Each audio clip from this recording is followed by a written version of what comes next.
Pre came like a week after I got here, and he's definitely one of the most unique comedians / storytellers in the building. And I think y'all definitely love him instantly, as I did. So keep your claps going for Pre!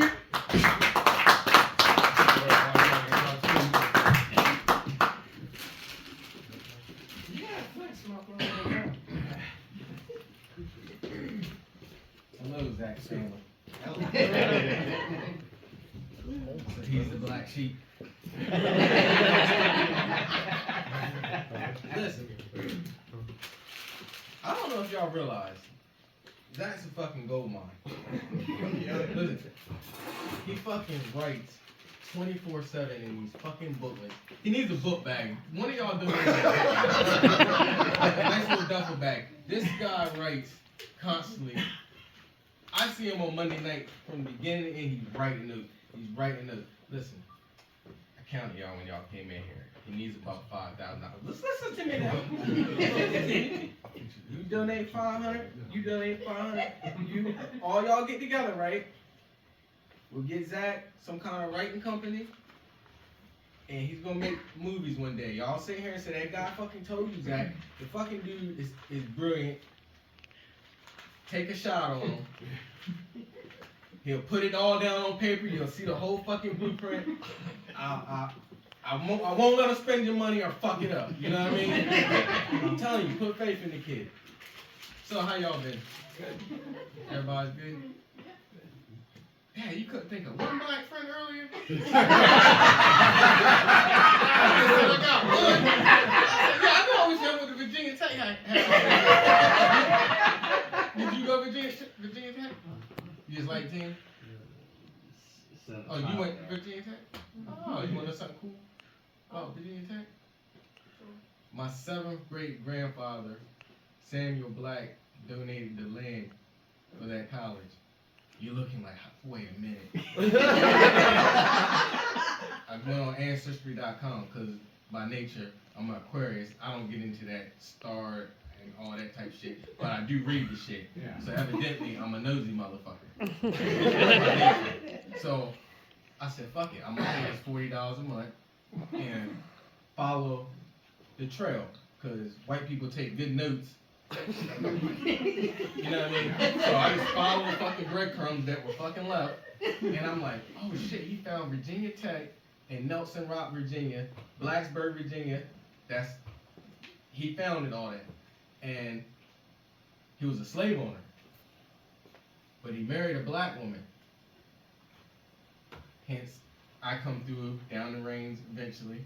And I'm like, holy shit. So I ended up going up there to the mountains to Ratcliffe, whatever, some college up there for lawyers. What Dad said, my daughter's best friend. My daughter's best friend was graduating. I said, well, let me get a rental car and we're gonna go up there, you know what I mean, go visit her. You know what I mean? That's what you do. You got your friends, your kids' friends, or all your family, or I wouldn't have them fuck around if they weren't. You know what I mean? I weed all their fucking friends out. I tell them what friends do. That's a good one. You should watch this one. Because they don't fucking know at that age. You know what I mean? We pick up on it. Same shit my mom told me when I was younger. Listen, I smoke a lot of weed, so I go rambling sometimes. So you remember that college you were talking about?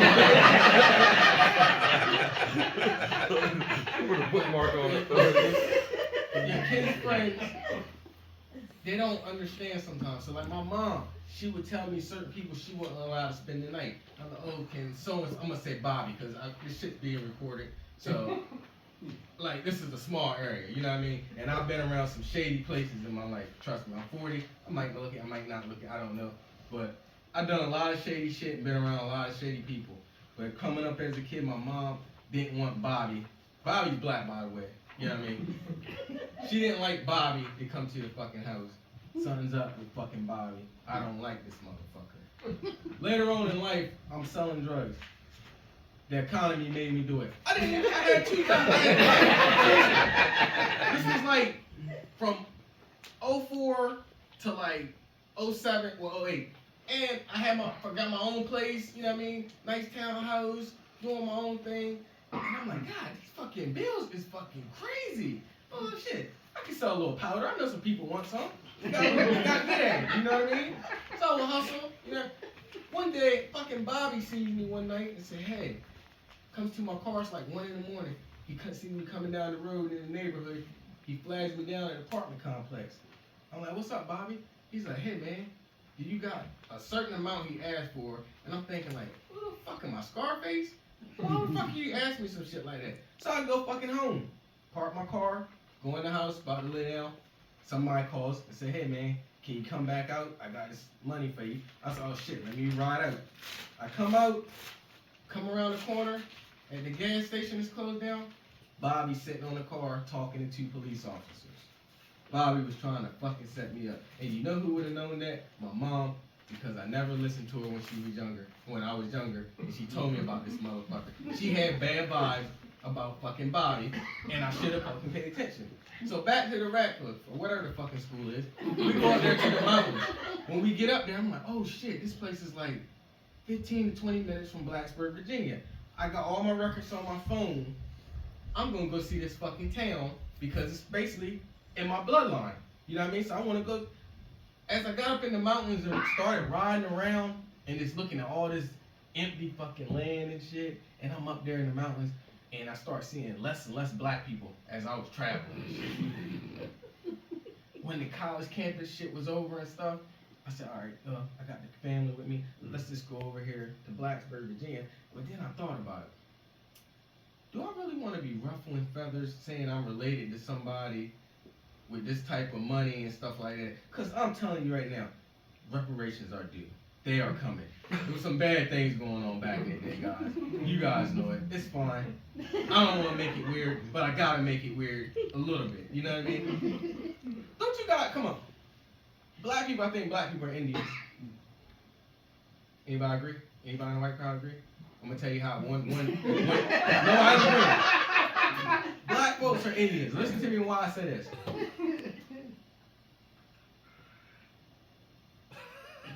I'm trying to be delicate. I'm gonna make it a little easier for you.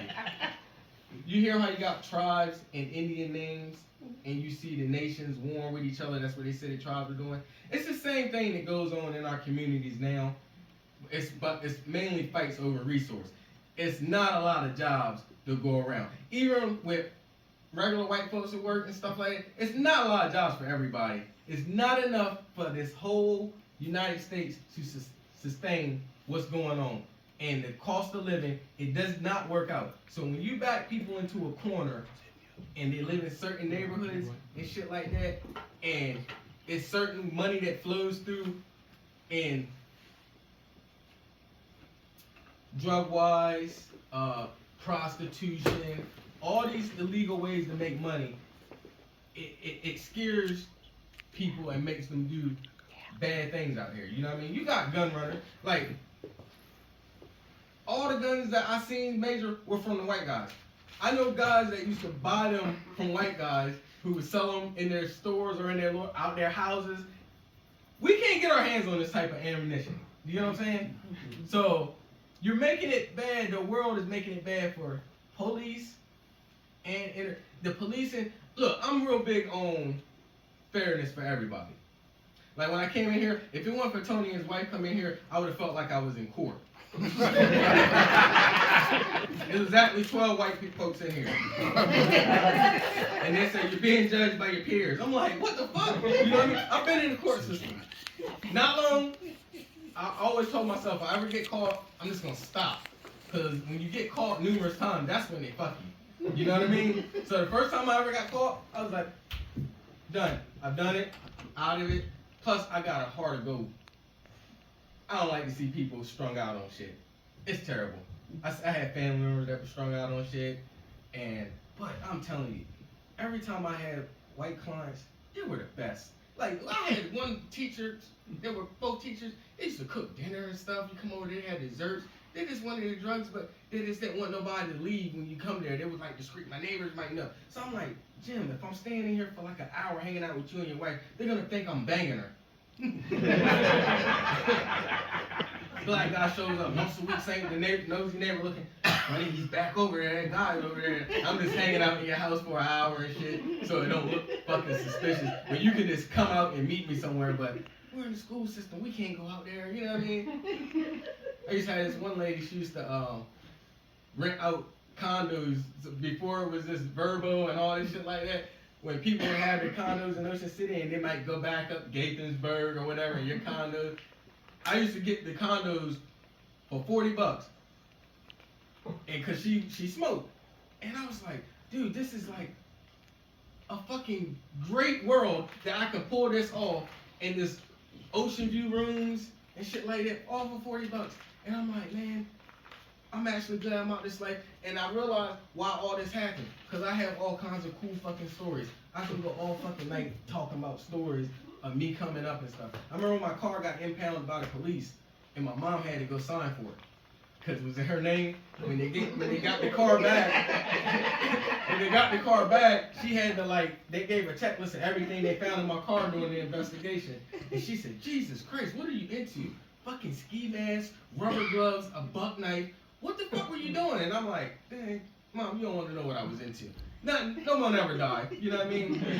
So, don't look at me like I'm a monster. She looks concerned. Like, Zach, these are people you hang around with. You wouldn't hurt a fly. See? You wouldn't hurt a fly. Yeah, okay. That's what I'm saying. He's a dedicated brother. He could write a whole sitcom. Like, the motherfuckers, like Friends. Y'all like Friends. I never seen it. I never seen Friends. Damn, I fucking like. Are they the motherfuckers in the bar? Or is it? It's Cheers. Yeah. That is one set, one fucking scene, one area. That's one set. They don't change. They stay in the same. Like Jerry, how often did Jerry fucking leave his house? You know what I'm saying? That motherfucker is designed to write shit like that. Put your faith in fucking Zach. I know it's hard to say, like, what the fuck? You eating dinner tomorrow, and you're like, man, that fucking black guy, you might be fucking right. We might gotta go my head. Start a company and what's it called? You get shareholders on all this shit. The shit they didn't teach us in school because they want us to be fucking workers and not elevate. You know what I mean? You know my business principal teacher, you know what happened to him? He got caught in a crack house. Always giving fucking lectures, and he got caught in a fucking crack house in the middle of the fucking school year, and everybody's what happened to him, and it was like, oh shit. So this is what the fuck we had to come up with teaching us in school. You see what the fuck Todd just did up here? That's what was teaching us in school. I had several Todds. You're a teacher. I got a 35% in marine biology. My fucking mom lost it. I had good grades and everything. I was like, I'm just not interested in what the fuck is going on in that water. It ain't had shit to do with me. I almost drowned 3 times in my life. I give a damn about some water. In fact, I hope to sell my house one day and move higher up elevation, because we're only 7 foot above sea level on this fucking shore, and we're surrounded. We're on a fucking island. They can call it a peninsula all they want in school. This is a fucking island. There's only 2 ways off of here. One of those fucking bridges. I mean, you can cut across the land, but that's probably gonna fucking flood in the event of fucking something terrible happening. Then I'm relying on, hey Zach, does any of your white cousins have a boat that we can all get on? They all got boats. And he gonna say, Uncle Jim, he's probably not gonna let me get on the fucking boat. Is it Uncle Jim in here? Huh? What was your name? Jay. Oh, Uncle Jay. Uncle Jay My going. wife won't let me have a boat. Oh, do you live on the shore? No. Oh, do y'all stay? We live at 800 feet above water. Okay, you're safe. Zach, fallout if some bad shit happens. Fun fact, did you know Maryland has some of the most deadliest biochemist shit in the whole fucking world? Right there in Fort Meade. And when I used to ride by Fort Meade, I used to be like, why is this motherfucker always getting worked on? Dude, they're moving heavy shit over there. That's where all the bad shit is. Somebody told me they practice fire drills over there. They don't do fire drills. They do chemical drills where you plaster shit up. Come on now, let's be serious. You're not putting no plastic is gonna save you in no chemical. That's like some fucking. That's like Putin pushed the button and we just find out on somebody's fucking alert and they say shelter where you are now. The shore is gonna be hit because of the fallout from DC. We're fucked. It ain't enough plastic in the world. There's not enough plastic in the world. We already was for us when we were looking for masks. We were killing each other for masks and fucking toilet paper. You know what I did? I didn't let none of that shit bother me. I used to drink out of fucking water hoses. Yeah, I'm not worried about no fucking. If it gets me, it gets me. I run shit like my grandparents. My grandparents are both 92, and it's been bad hurricanes that come to them. Like, hey, y'all wanna come over? No, man, we'll die in the house if something happens. That's how they carry shit. And I was like, oh fuck this, I got balls up. If grandma and papa ain't worried about, I worry about the hurricanes and shit. Like, oh shit, cause I watch fucking the news and people be getting fucked up. So I be like, man, what if I'm one of them people got to get up on the roof? Well, guess what? You just fucked at that point. If you know what I mean? If it's that fucking bad, we're all fucking screwed. You know what I mean? At least we're not dealing with fucking forest fires like California. That's fucking scary. You can survive the water. When you get fucking surrounded by an inferno, you're fucked. Y'all seen that movie with the firemen and some of them from over Delaware too, if I ain't mistaken. I'm a big movie person. Fucking love movies. Me and Zach are working on a movie right now. He'll tell you about it one day when he comes asking for that money. Look, here's the full script. We're not fucking jiving you around. You know what I mean? So, or we could be living in Oklahoma, fucking tornadoes. Huh. What the fuck is that shit? How do you rebuild after that? And then say, hey, I'm gonna stay here and hope it don't happen 6 months from now. What the fuck? Imagine how shell-shocked you are if you move from there to like, I'm getting away from this shit. And you go to the city and every time you hear a fucking alarm going off, you just fucking having flashbacks. And where's it safe to stay? I mean, the further north you go up, the fucking colder it gets. Then you see those snowstorms where you open your window and the fucking snow's right fucking there. Everybody don't got a generator, and then everybody don't know how to use a fucking generator. You hear about people dying and stuff from them having it in the house, and you just like, shit. I was working in Ocean City. I used to be a front desk manager for Casablanca Hotel on 24th Street, and I used to work the front desk on 94th Street for Princess Rab. I have had a lot of great jobs. I also was a district and regional manager for Nextel, T-Mobile, and Singular back in the day when they had the church phones and shit. I used to sell so many church phones to drug dealers, it was fucking insane. I'm telling you, they all went in the church. I'm like, dude, this fucking radio, dude, you don't want this fucking phone. I gotta have the church phone. And I made a lot of money selling these phones, and I learned a lot of schemes. I worked for this guy. He was the most crookedest guy I think I've ever met. Like, he was the lord of fucking insurance fraud. This motherfucker, like, and he wouldn't tell me he was doing the shit. So I was always like the front line to find out shit from just. I was in Laurel, Maryland one time, and Laurel. This is during Hurricane Katrina, so Laurel was like a war zone. Cause dealers were fighting for turf to like hustle. Then you have a overflow of fucking homeless people who are just looking for somewhere to stay. No jobs going around. So I'm in the middle of Laurel. One day I'm in the cell phone store and this guy comes in. He's just slapping all this shit off the counters and shit, ripping shit off the wall. I'm like, hey man, what are you doing? What are you doing? He's like, where's so and so at? I ain't gonna say his name because he probably has cases still pending out here. This dude was fucking crazy. He's like, I'm like, man, what's going on? Stop tearing the store up. I can help you. What is going on? Your fucking boss owes me $5,000. I'm like, for fucking what? I took his fucking car, I set it on fire in Arlington, Virginia. I want the insurance money they fucking promised me. I said, bro, I don't know nothing about this. Let me text him on the BlackBerry because he's out the country. I hit him up, email. He texted me back. He gave me his safe thing. I said, look, dude, come back in 2 hours. Drove to this guy's house, goes in his safe. He has fucking matching guns in the fucking safe. Weird. This fucking strange. Anyway, I get the fucking money, boatload of money. I could have just took it all and ran off, but I don't know what this fucking guy is into. You know what I mean? So I get the money, I bring the $5,000 back to the guy. Fine, clear. I was like, that's fucking weird. I don't like working up here if this type of shit's going on. I'm a country boy, I'm from around here. For one, I like my neighborhood where I can tell you what time people are getting off of work, and I know what time people are going to work. I see everybody's patterns on my fucking street. But everywhere else in that city, it's all night, all day, different people. It's fucking insane. I don't like that. I like slow pay. Ooh, them in the lights for me, baby. That's what I'm talking about. Listen, Ocean City, in the summertime, I used to run the hotel, and we would have senior month.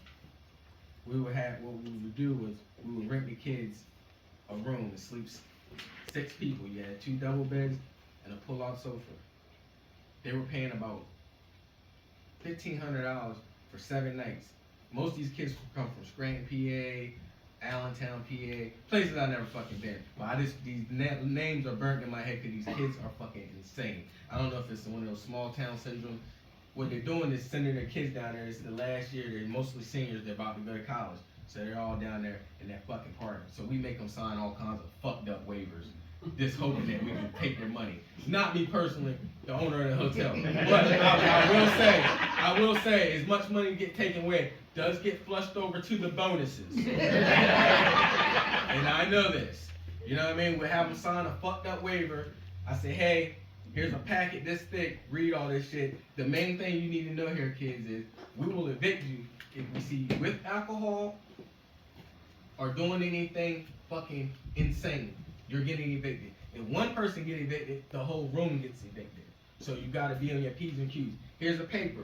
Go to your room. Write down anything. Take pictures of anything that could possibly be damaged in your room that you think we would charge you for. You bring it back. We make photocopies of everything. You sign off the paper. Now each one of you give us $100 cash for a security deposit that goes in an envelope. And when you check out on day 7 and we go check this room and nothing fucked up, we're gonna give each one of you $100 back because we know you're gonna fuck your parents' money up while you're down here for this 7 days. That's their get home money or whatever they fucking. A lot of them kids depend on that money. I know that. I care. The owner of the hotel, he does not give a fuck. He hopes you fuck up some shit so he can start deducting for this $600. So it's a fucked up scheme, but it also makes sense. Because one year we had a kid drunk. Thank God he was 18. He tried to jump from the 3rd floor into the pool. He did not make it. He's a fucking. It's not funny. He's a vegetable. His friends told him he could do it. He ran from the back of his room, from about where that back wall is to here, and tried to jump over the fucking railing to a pool that was at least from here to that wall. No way he was ever gonna make it. But he was 18. So he's an adult, but he's not legal to drink. But they signed waivers saying that they wouldn't drink. Only thing that saved the hotel. You get what I'm saying? So we deal with this on a regular basis. I'll see a kid come by with his suitcase, leave with the suitcase, and come back with the same, like no kind of fucking stealthiness at all. Like I know you're fucking bringing booze in here, but I can't prove it, and I'm not the guy that's gonna go snooping around for it. But we will tell you this.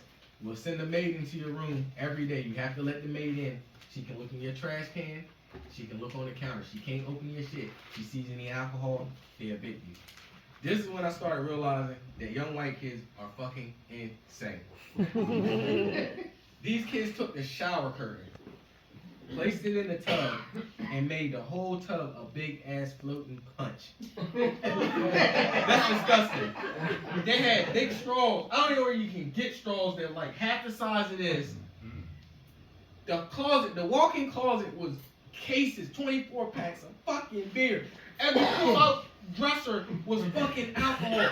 I'm like, they had no fucking luggage. What they did was put all the luggage in one of the other friends' room. This was a fucking party and drinking room, right? These kids were there for not even 24 hours.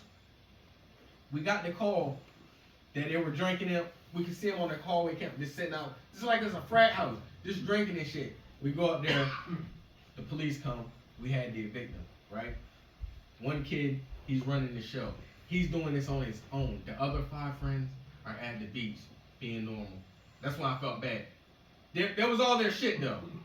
But they didn't fuck up. He was pre-inviting people to their shit without them knowing it. Them cops made that boy open every can of beer. They were opening the cases, pouring everything down the fucking sink before his friends came. And he sat there and he told all his friends that it was their alcohol who bought it, which one of the friends bought it. So he went and catch the charge because they were going to dish out a very large fine. When they came back, that's the first time I ever heard somebody tell a cop it was going to be a murder. This white boy said, told the other guy, I'm going to fucking kill you for what you just did. He called him back to the room, didn't tell him the police were there. Basically, he set his friends up so he can get away. He was telling the cops sitting right there and they're pouring this shit up. Dude, this is gonna mess up college for me. I can't do this. I can't do this. Please don't do this. And they were like, well, tell us who alcohol it is. And he told on his fucking friends.